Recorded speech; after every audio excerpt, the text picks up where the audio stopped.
اس نے تلوار کو ایک طرف پھینک دیا اور خود دریائے فرات میں چھلانگ لگا دی اور دریا کی دوسری جانب سے باہر نکل گیا۔ حارث بلند آواز سے پکارتا رہا، اے میرے غلام، تو میری نافرمانی کرنا چاہتا ہے؟ غلام نے کہا، اب تیری اطاعت مجھ پر واجب نہیں رہی، کیونکہ تو خدا اور رسول صلی اللہ علیہ وآلہ وسلم کا ایک نافرمان بندہ ہے، اور میں تجھ سے دنیا اور آخرت میں بیزار ہوں۔ پھر لکھا ہے کہ یہ کہہ کر غلام نے پانی میں ایک غوطہ لگایا اور دریا کے دوسرے کنارے کی طرف نکل گیا۔ حارث غلام سے مایوس ہو چکا تھا، اس نے بیٹے کو بلایا، اسے بھی ان بچوں کو قتل کرنے کے لیے کہا۔ جب حارث کا بیٹا ان بچوں کے پاس گیا تو بچوں نے ان سے کہا کہ اے نوجوان، کیا تو اس کام میں آتش دوزخ سے نہیں ڈرتا؟ اس نوجوان نے کہا کہ تم کون ہو؟ کہنے لگے کہ ہم آپ علیہ السلام کے پیغمبر محمد مصطفیٰ صلی اللہ علیہ وآلہ وسلم کی اطرت علیہ السلام سے ہیں۔ تمہارا باپ ہمیں مال و دولت کی لالچ میں قتل کرنا چاہتا ہے کہ ابن زیاد نے اعلان کیا ہے کہ جو مسلم بن عقیل علیہ السلام کے بچوں کو گرفتار کر کے لائے گا اسے مال و دولت سے نوازا جائے گا۔ ہم مسلم بن عقیل کے بیٹے ہیں جو کوفہ شہر میں بے دردی سے شہید کر دیے گئے۔ جب پسر حارث کو بچوں کی یتیمی اور مظلومیت کے بارے میں علم ہوا اور ان کے حسب و نسب کا پتہ چلا تو وہ بچوں کے قدموں پر گر گیا اور ان کے ہاتھ اور پاؤں چومنے لگا۔ اس نے اپنی تلوار کو ایک طرف پھینک دیا اور خود آب فرات میں چھلانگ لگا دی اور دریا کی دوسری طرف نکل گیا۔ اس کے باپ نے اسے بہت پکارا اور کہا کہ میرے بیٹے، کیا تم بھی اپنے باپ کی نافرمانی کرنا چاہتے ہو؟ بیٹے نے کہا، اگر میں خدا کی اطاعت کروں اور تمہاری نافرمانی کروں تو یہ میرے لیے اس سے کہیں بہتر ہے کہ تمہاری اطاعت کروں اور خدا کی نافرمانی کروں۔ ہم پیج 496 پہ آ گئے ہیں۔ پھر لکھا ہے کہ حارث نے اپنے آپ سے کہا کہ میرے لیے ان کو کوئی بھی قتل کرنے کے لیے تیار نہیں ہے۔ اس نے تلوار لے لی اور بچوں کو آگے آگے چلنے کو کہا۔ جب وہ فرات کے کنارے پر پہنچ گئے تو اس نے اپنی تلوار نیام سے نکالی۔ بچوں نے تلوار کو دیکھا تو ان کی آنکھیں آنسوؤں سے تر ہو گئیں۔ مسلم علیہ السلام کے یتیم بے بسی کے عالم میں حارث سے کہنے لگے، اے شیخ، ہمیں بازار میں لے جا اور وہاں پر بیچ کر اس رقم سے فائدہ حاصل کر، اور ایسا کام مت کر کہ جس سے روز حشر رسول خدا صلی اللہ علیہ وآلہ وسلم تجھے اپنی شفاعت سے خارج کر دے۔ حارث نے کہا، میں تمہیں ہر صورت میں قتل کروں گا اور تمہارے سروں کو ابن زیاد کے پاس لے جا کر اس سے 2000 درہم انعام حاصل کروں گا۔ بچوں نے کہا، اے حارث، کیا تو ہم پر رسول خدا صلی اللہ علیہ وآلہ وسلم کی رشتہ داری کی وجہ سے بھی رحم نہیں کرے گا؟ یہاں پر یہ سوال تھا۔ بچوں نے کہا، ہمیں ابن زیاد کے پاس لے چل، ہمارے بارے میں جو فیصلہ وہ کرے گا اس پر ہم عمل بچوں نے کہا کہ ہاں وہ اس پر عمل کرنا۔ حارث نے کہا کہ ابن زیاد کے نزدیک تمہارا خون بہانے سے زیادہ کسی بات کی قدر و قیمت نہیں۔ بچوں نے کہا کہ کیا تو ہماری کم عمری پر رحم نہیں کھاتا؟ حارث نے کہا، خدا نے تمہارے بارے میں میرے دل میں کسی قسم کا رحم نہیں رکھا ہے۔ شہزادوں نے اس بے رحم کی باتیں سن کر کہا کہ اگر تمہارا ارادہ ہمیں قتل کرنا ہی ہے تو ہمیں اتنی مہلت دے دو کہ ہم 2 رکعت نماز پڑھ لیں۔ حارث نے کہا کہ اگر تمہیں نماز فائدہ دے سکتی تو پڑھ لو، اور بچوں نے 2 رکعت نماز پڑھی اور پھر آسمان کی طرف اپنے ننھے ننھے ہاتھ بلند کر کے کہا، اے زندہ و حکیم خدا، اے حاکموں کے حاکم، ہمارے اور اس حارث کے درمیان حق کے ساتھ فیصلہ کر۔ ابھی بچے بارگاہ رب العزت میں آنکھیں بند کیے ہوئے دعا ہی کر رہے تھے کہ ظالم نے بڑے بھائی محمد کا سر تن سے جدا کر دیا اور اسے ایک تھیلے میں ڈالا، اور پھر وہ ابراہیم علیہ السلام کی طرف بڑھا۔ ابراہیم علیہ السلام نے بھائی کا بدن خون میں تر دیکھا تو اس کے جسم سے لپٹ گیا اور نالہ و فریاد کرتے ہوئے کہا کہ اے بھائی، جب میں پیغمبر اکرم صلی اللہ علیہ وآلہ وسلم سے ملاقات کروں گا تو اس وقت تمہارے خون سے رنگین ہوں گا۔ ہم پیج 497 پہ آ گئے ہیں۔ لکھا ہے کہ حارث نے اسی حالت میں چھوٹے بھائی پر بھی تلوار سے وار کیا اور اس کے سر کو بھی بدن اتھر سے جدا کر کے تھیلے میں رکھ لیا، اور پھر دونوں کے جسموں کو دریائے فرات کے حوالے کر دیا اور ان کے سروں کو ابن زیاد کے پاس لے گیا۔ اس وقت ابن زیاد کا دربار سجا ہوا تھا۔ منصبدار اس کے تخت کے دائیں بائیں نشستوں پر براجمان تھے۔ دربار درباریوں سے بھرا ہوا تھا۔ ابن زیاد تخت پر بیٹھا ہوا تھا اور اس کے ہاتھ میں ایک چھڑی تھی۔ حارث نے ان دونوں سروں کو ابن زیاد کے سامنے رکھا۔ جب ابن زیاد نے ان سروں کو دیکھا تو وہ 3 مرتبہ اپنی جگہ سے اٹھا اور 3 مرتبہ بیٹھا۔ اس نے حارث سے کہا کہ ہلاکت ہو تجھ پر، ان معصوموں کا کیا فائدہ ہے؟ حارث نے سارا واقعہ بیان کیا۔ ابن زیاد نے نہیں، یہ دوبارہ پڑھتے ہیں کہ اس نے حارث سے کہا کہ ہلاکت ہو تجھ پر، ان معصوموں کا کیا واقعہ ہے؟ اس نے واقعہ کہا۔ حارث حارث نے سارا واقعہ بیان کیا۔ ابن زیاد نے ایک سپاہی کو حکم دیا کہ اس ملعون، اس بے رحم کو اسی مقام پر لے جاؤ کہ جہاں پر اس نے بچوں کے اوپر ظلم کیا ہے، اور اس کی گردن اڑا کر اس کا سر میرے پاس لے آنا۔ سپاہی نے ویسے ہی کیا جیسے ابن زیاد نے کہا۔ وہ اسے قتل کر کے اس کا سر ابن زیاد کے پاس لے آیا۔ اس ملعون کے سر کو نیزے کے اوپر نصب کیا گیا اور پورے کوفے میں پھرایا گیا۔ کوفے کے لوگ اس پر پتھر مارتے تھے اور ساتھ ہی ساتھ یہ بھی کہتے تھے کہ یہ آل رسول صلی اللہ علیہ وآلہ وسلم کا قاتل ہے۔ اور پھر یہاں پر شعر ہے کہ پردیس میں معصوموں کا دشمن تھا زمانہ، نہ بیٹھنے کی جا تھی نہ رہنے کا ٹھکانہ، بن باپ کئی روز سے کھایا نہ تھا کھانا، تقدیر میں غم کھانا تھا یا اشک بہانا، سہمے ہوئے آپس میں یہی کہتے تھے اکثر، ساتھ آئے تھے افسوس چلے باپ کو کھو کر۔ اور سامعین، ہم پیج 498 پر آ گئے ہیں اور یہاں پر ہیڈنگ ہے عبداللہ بن مسلم علیہ السلام کی شہادت۔ لکھا ہے جیسا کہ پہلے ذکر ہو چکا ہے کہ حضرت مسلم علیہ السلام بن عقیل علیہ السلام کے 3 بیٹے عبداللہ، عبید اللہ اور محمد علیہ السلام تھے۔ حضرت مسلم علیہ السلام کے تیسرے شہید بیٹے کے نام کے بارے میں تھوڑا سا اختلاف ہے، چونکہ روایات یہ بتاتی ہیں کہ کوفے میں حارث ملعون کے ہاتھوں شہید ہونے والے دونوں بچوں میں سے ایک کا نام محمد تھا۔ یہ تینوں روز عاشورہ کربلا میں درجہ شہادت پر فائز ہوئے۔ حضرت مسلم بن عقیل علیہ السلام کا ایک فرزند جس کا نام عبداللہ تھا، وہ اپنے ماموں حضرت امام حسین علیہ السلام کے مددگاروں میں تھا۔ آپ علیہ السلام نے کربلا میں جام شہادت نوش فرمایا۔ آپ علیہ السلام شہید کربلا ترماہ توئرے میم الف اور ہے ترماہ رضی اللہ بن عدی کی شہادت کے بعد اپنے ماموں امام حسین علیہ السلام کے پاس حاضر ہوئے اور راہ حق میں شہید ہونے اور یزیدی سپاہ سے جہاد کرنے کی اجازت طلب کی۔ امام مظلوم علیہ السلام نے فرمایا کہ اے بیٹا، ابھی تو تمہارے بابا مسلم علیہ السلام کے فراق عالم مسافرت میں بے یار و مددگار شہید ہو جانے کا غم ہی تازہ ہے۔ یہ صدمہ ہی ہمارے خاندان کے لیے کافی ہے کہ اب تم بھی ہمیں اپنے فراق میں تڑپانا چاہتے ہو۔ تم میرے بھائی مسلم کی یادگار ہو، اگر ہو سکے تو اپنی ماں رقیہ خاتون کو لے کر اس دشت کربلا سے دور لے جاؤ۔ اور اب وہ مسلم علیہ السلام کی شہادت کے بعد کوئی اور صدمہ برداشت نہیں کر سکتی، اس کی طاقت نہیں ہے، اور میرے بیٹے لشکر یزید کا ہدف تو صرف میں ہوں۔ اب عبداللہ بن مسلم علیہ السلام نے بارگاہ امامت میں عرض کرتے ہوئے کہا کہ ماموں جان، میں روز قیامت کس طرح اور کس منہ سے آپ کے جد امجد رسول اکرم صلی اللہ علیہ وآلہ وسلم سے ملاقات کروں گا اگر آپ علیہ السلام کے اس عظیم مشن میں شریک نہ ہوا تو؟ آپ علیہ السلام کے اس مشن پر سب سے پہلی قربانی میرے والد حضرت مسلم تھے، قربانی میرے والد حضرت مسلم تھے، اس لیے آپ علیہ السلام کے اقربا میں سب سے پہلے میں اپنی جان قربان کرنا چاہتا ہوں۔ ہم پیج 499 پر آ گئے۔ لکھا ہے حضرت امام علیہ السلام علی مقام نے فرمایا کہ بیٹا، تم میری آنکھوں کی ٹھنڈک اور میرے دل کا سرور ہو۔ میں تمہارا فراق کیسے برداشت کر سکتا ہوں، لیکن میں تمہیں جہاد کرنے سے منع بھی نہیں کر سکتا۔ بسم اللہ، جاؤ، ہم بھی تمہارے پیچھے آ رہے ہیں۔ حضرت امام حسین علیہ السلام نے بڑی دل شکستگی سے عبداللہ بن مسلم کو اجازت مرحمت فرمائی۔ عبداللہ علیہ السلام میدان میں پوری جلالت کے ساتھ نکلے۔ آپ علیہ السلام نے اپنے پاؤں کو بلند کیا اور اس طرح رجز پڑھا کہ میں بنی ہاشم کا بطل جلیل ہوں، بے تو لام بطل جلیل ہوں، میں دختر رسول صلی اللہ علیہ وآلہ وسلم کے فرزند ارجمند کی حمایت کروں گا جو کہ علی علیہ السلام کی نسل سے شیر مرد ہے، اور تم پر اپنی شمشیر سے کاری ضربیں لگاؤں گا۔ میں قیامت میں بارگاہ ایزدی میں فلاح و کامرانی کا امیدوار ہوں۔ انورٹڈ کاما یہاں کلوز ہوا۔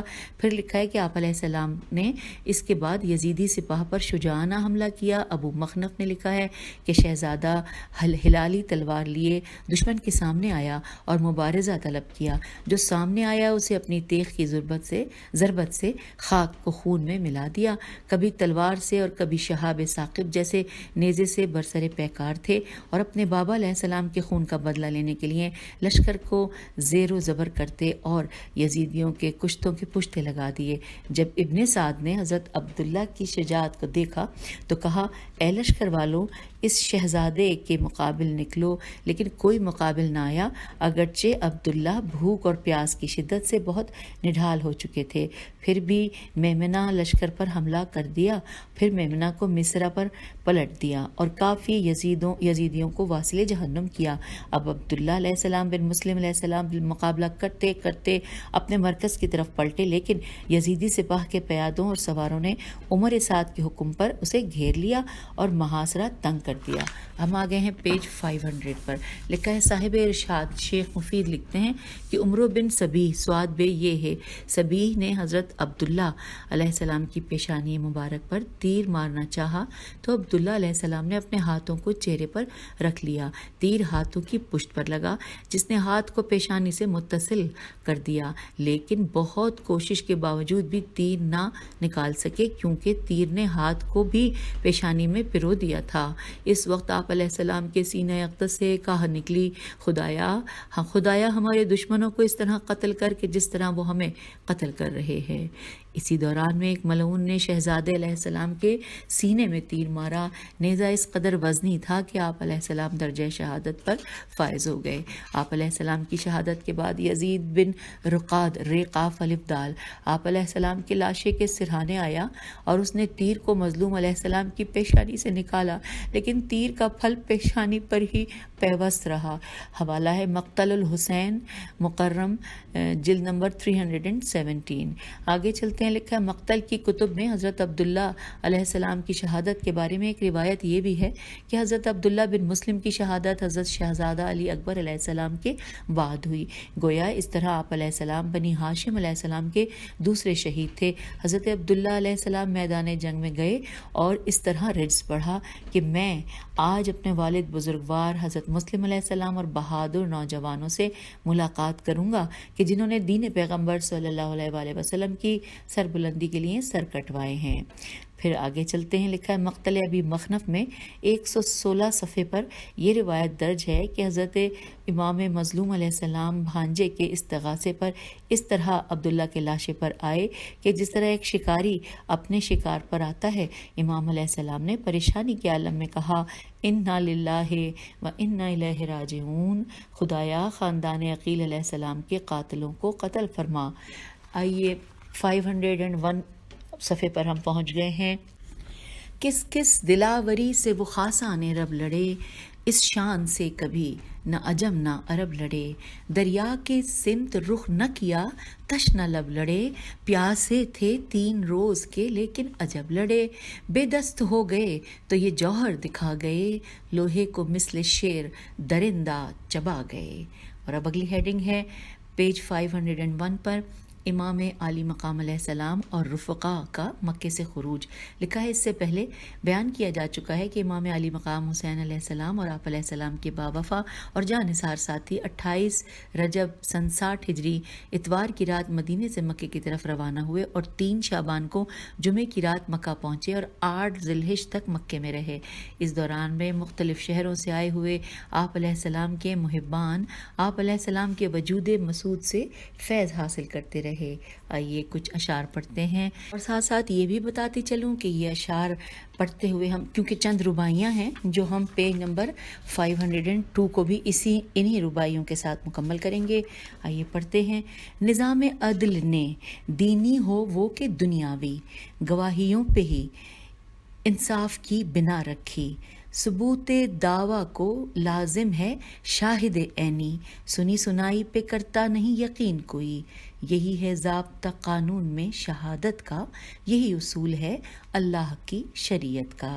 ایک اور ربائی ہے، حسین شاہد عادل تھے ذات خالق پر، یزید منکر شان خدا تھا سر تا سر، فسانہ اس کے لیے تھی حقیقت داور، تھا زوم اس کو فقط اقتدار دنیا پر، ہمیشہ نشہ طاقت میں چور رہتا تھا، خدا کے دین کو دنیا کا ڈھونگ کہتا تھا، بس ایک حسین تھے خالق کی عظمتوں کے گواہ، امین وحی خدا کی صداقتوں کے گواہ، کل انبیاء سلف کی شہادتوں کے گواہ، زمیں پر ان کی خدائی نعمتوں کے گواہ، جو اس مقدمے میں حق نے انہی سے چاہی تھی، خدا کے حق میں وہ سب سے بڑی گواہی تھی۔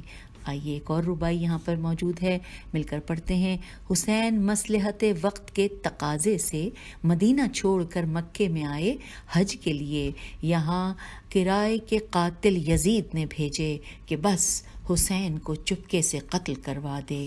وہ چھیننا چاہتا تھا پردہ سیاست میں، یہ کھینچ لائے اسے ایک کھلی عدالت میں۔ ایک اور ربائی ہے کہ یہ وہ عدالت عالی تھی بین ارض و سما، تھا منصفوں میں جہاں وقت کا بس ایک لمحہ، مقدمہ جو سرے کربلا یہ پیش ہوا تھا، ایک فریق یزید اور ایک فریق خدا، حسین مدعی من جانب الہ ہوئے، 72 اہل شرف آپ کے گواہ ہوئے۔ اللہم صلی علی محمد وآل محمد، پیج 503۔ شیخ مفید ارشاد میں لکھتے ہیں کہ حضرت مسلم علیہ السلام بن عقیل نے بروز منگل 8 ذی الحجہ ہجری 60 ہجری تک کوفے میں قیام کیا اور 9 ذی الحجہ کو شہید ہوئے۔ حضرت امام حسین علیہ السلام بھی 8 ذی الحجہ سن 60 ہجری کو مکے سے عراق کی طرف روانہ ہوئے۔ امام علی مقام علیہ السلام کا مکہ مکرمہ میں توقف 4 ماہ اور 4 دن کا بنتا ہے، 3 شعبان سے لے کر 8 ذی الحجہ تک۔ اس تمام مدت میں حجاز اور بصرے کے لوگ آپ علیہ السلام کے کاروں میں شامل ہو گئے۔ لکھا ہے امام مظلوم علیہ السلام اپنے ساتھیوں کے ساتھ یزید کی ظالم حکومت کے خلاف راہ ہموار کر رہے تھے اور دوسرے لوگوں کے ساتھ رابطہ کر رہے تھے۔ روایات میں درج ہے کہ روز ترویہ یعنی کہ 8 ذی الحجہ مدینہ کا والی عمرو بن سعید بن عاص اموی مکے میں اپنے لشکر کے ساتھ وارد ہوا۔ یزید کی طرف سے اسے حکم نامہ ملا تھا کہ حج کے دوران میں حضرت امام حسین علیہ السلام کو قتل کر دے۔ امام علیہ السلام نے ذی الحجہ کی ابتدائی دنوں میں ہی خطرہ محسوس کر لیا تھا کہ یزید نے خفیہ طور پر کچھ لوگوں کو حرم میں بھیج رکھا ہے، تو حاجیوں کے لباس میں بیت اللہ کی حرمت کو وہ پامال کرنا چاہتے تھے۔ اس صورتحال میں حضرت امام حسین علیہ السلام نے خانہ خدا کا طواف کیا اور صفا و مروہ کے درمیان سعی کی۔ آپ علیہ السلام نے احرام کو توڑا، حج کو عمرے میں تبدیل کیا، لہٰذا امام علی مقام علیہ السلام 8 ذی الحجہ سن 60 ہجری کو اپنے خاندان کے افراد، اپنے بچوں اور اپنے باوفا اصحاب کے ہمراہ مکے سے عراق روانہ ہوئے۔ آپ علیہ السلام کو ابھی تک حضرت مسلم بن عقیل علیہ السلام کی شہادت کی خبر نہ پہنچی تھی۔ مکے سے روانہ ہوتے وقت حضرت امام حسین علیہ السلام نے بنی ہاشم کے نام ایک مختصر سا خط تحریر فرمایا۔ آئیے پڑھتے ہیں۔ بسم اللہ الرحمن الرحیم، اللہ کے نام سے شروع کرتا ہوں۔ یہ خط حسین علیہ السلام بن علی علیہ السلام بنی ہاشم علیہ السلام کی طرف ہے۔ حمد و ثنا کے بعد تحریر ہے کہ جو میرے ساتھ چلے گا وہ شہید ہوگا اور جس نے مجھ سے منہ موڑا وہ شہادت کی کامیابی سے محروم رہے گا۔ Inverted Cama close. یہاں پر یہ خط کا متن مکمل ہوا۔ پھر لکھا ہے، ہم آ گئے پیج 504 پر، لکھا ہے حضرت امام جعفر صادق علیہ السلام سے منقول ہے کہ آپ علیہ السلام نے فرمایا کہ جس رات امام علی مقام علیہ السلام مکے سے کوچ کرنے کا ارادہ رکھتے تھے، محمد حنفیہ آپ علیہ السلام کی خدمت میں حاضر ہوئے اور عرض کیا کہ اے بھائی، آپ علیہ السلام کو معلوم ہے کہ اہل کوفہ نے آپ علیہ السلام کے بابا اور صلح پسند بھائی سے کیا مکر و فریب کیا۔ مجھے ڈر لگتا ہے کہ یہ لوگ کہیں آپ علیہ السلام کے ساتھ بھی ویسا ہی سلوک نہ کریں۔ اگر آپ علیہ السلام کی رائے مکہ مکرمہ میں ٹھہرنے کی ہے کہ جو حرم خدا ہے تو یہ عزیز و مکرم ہے اور یہاں کوئی معترض جنایت نہیں ہوگا۔ یہاں پر ہجے کر لیتے ہیں، جیم نون الف یہ لکھا ہے جنایت نہیں ہوگا۔ امام علی مقام علیہ السلام نے فرمایا کہ اے بھائی، مجھے خدشہ ہے کہ یزید اپنے ناپاک ارادوں کی تکمیل میں مجھے قتل نہ کرا دے اور میرے قتل و خوریزی سے خانہ خدا کا احترام ضائع نہ ہو جائے۔ محمد حنفیہ علیہ السلام نے کہا، اگر ایسا ہے تو آپ علیہ السلام یمن تشریف لے جائیں یا کسی صحرا کی طرف نکل جائیں تاکہ یزید یا یزید کے کارندے آپ علیہ السلام کو کوئی نقصان نہ پہنچائیں۔ امام علیہ السلام نے فرمایا کہ میں اس بارے میں غور کروں گا۔ جب اگلی صبح حضرت امام حسین علیہ السلام نے مکے سے کوچ فرمایا تو حضرت محمد حنفیہ علیہ السلام کو خبر ملی تو فوراً آپ علیہ السلام کی خدمت میں حاضر ہوئے۔ دیکھا کہ قافلہ کوچ کے لیے تیار ہے۔ محمد حنفی علیہ السلام نے آ کر امام حسین علیہ السلام کے ناقے کی مہار پکڑ لی اور عرض کیا کہ بھائی آپ علیہ السلام اتنی جلدی کیوں روانہ ہو رہے ہیں؟ امام علیہ السلام نے فرمایا کہ جس وقت ہم جدا ہوئے تھے رسول خدا صلی اللہ علیہ وآلہ وسلم میرے پاس تشریف لائے عالم خواب میں اور تھے، اور آپ علیہ السلام نے فرمایا کہ اے حسین علیہ السلام روانہ ہو جاؤ، بے شک اللہ چاہتا ہے کہ تمہیں اپنے راستے میں شہید ہوتا دیکھے۔ اور پھر لکھا ہے کہ محمد حنفیہ نے کہا انا للہ و انا الیہ راجعون، اگر آپ علیہ السلام شہادت کے ارادے سے جا رہے ہیں تو ان عورتوں کو ساتھ کیوں لے کر جا رہے ہیں؟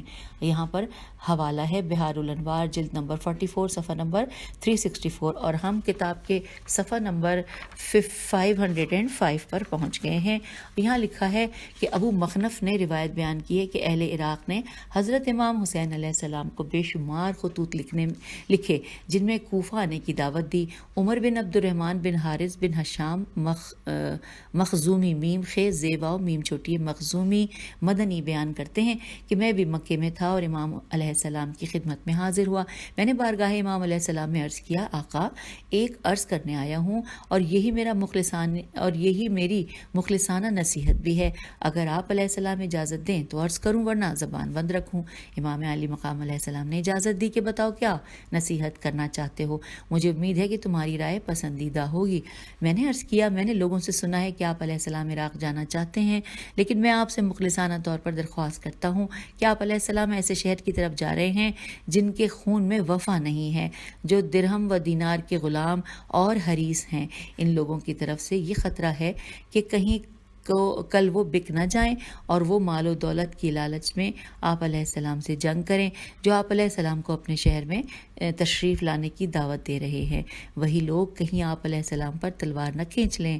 حضرت امام حسین علیہ السلام نے فرمایا اے بھائی تمہارا شکریہ، خدا تجھے جزائے خیر دے، میں جانتا ہوں کہ تو صرف مجھے نصیحت کرنے کے لیے آیا ہے، تمہاری باتیں معقول ہیں، میں ان لوگوں کے بارے میں سب کچھ جانتا ہوں، لیکن وہی کروں گا جو میرے اللہ کی مشیت اور رسول خدا صلی اللہ علیہ وآلہ وسلم کا حکم ہے۔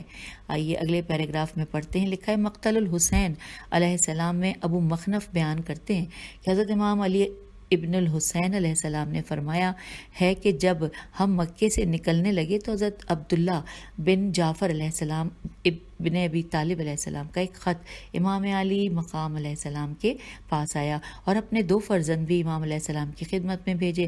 حضرت عبداللہ بن جعفر کے خط کا مضمون یہ تھا انورٹڈ کاما جو ہی میرا یہ خط پڑھو عراق جانے کا ارادہ ترک کر دو، یہ میرا مخلصانہ اور برادرانہ مشورہ ہے کہ اس سفر میں اہل بیت علیہ السلام کے گھرانے کے اجڑنے کے آثار دیکھ رہا ہوں، اور اگر خدا نخواستہ آپ علیہ السلام شہید ہو گئے تو زمین پر تاریکی چھا جائے گی، کیونکہ آپ علیہ السلام پوری کائنات کے محرموں اور بیچاروں کی امید اور پناہ گاہ ہیں۔ میں خود بھی جلدی آ رہا ہوں، آپ علیہ السلام عراق جانے کی جلدی نہ کریں۔ انورٹڈ کاما کلوز ہو گیا۔ ہم پیج 506 پر آ گئے ہیں۔